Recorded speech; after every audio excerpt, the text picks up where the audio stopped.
السلام علیکم دوستو، امید ہے کہ آپ سب خیریت سے ہوں گے۔ دوستو، آج کا واقعہ قربانی کا گوشت اور ان میں کتنے حصے ہونے چاہیے اور اس کے علاوہ کچھ اہم مسئلے ہم آپ کو بتائیں گے۔ اس سے پہلے اگر آپ ہمارے چینل پر نئے ہیں تو چینل کو سبسکرائب لازمی کر لیں تاکہ اس طرح کی اچھی معلومات آپ تک پہنچ سکے۔ ویڈیو کو پوری لازمی دیکھنا، مختصر ہے۔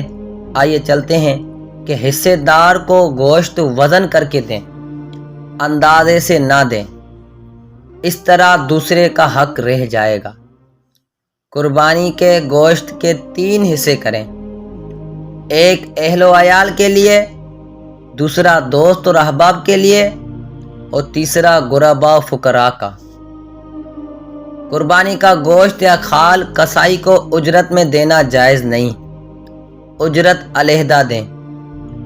ایک اہم مسئلہ یہ ہے کہ قربانی کتنے دن کی جائے، تو حدثنی یحییٰ عن مالک عن نافع ان عبد اللہ ابن عمر قال الاضحى یومان بعد یوم الاضحى۔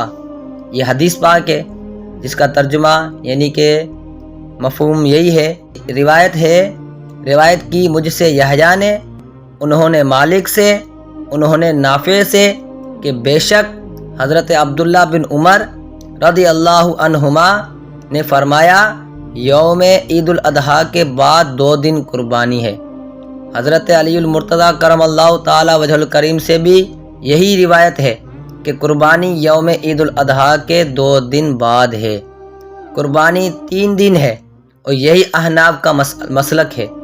اللہ تبارک تعالی ہم سب کو صحیح طور پر قربانی کی توفیق عطا فرمائے، آمین۔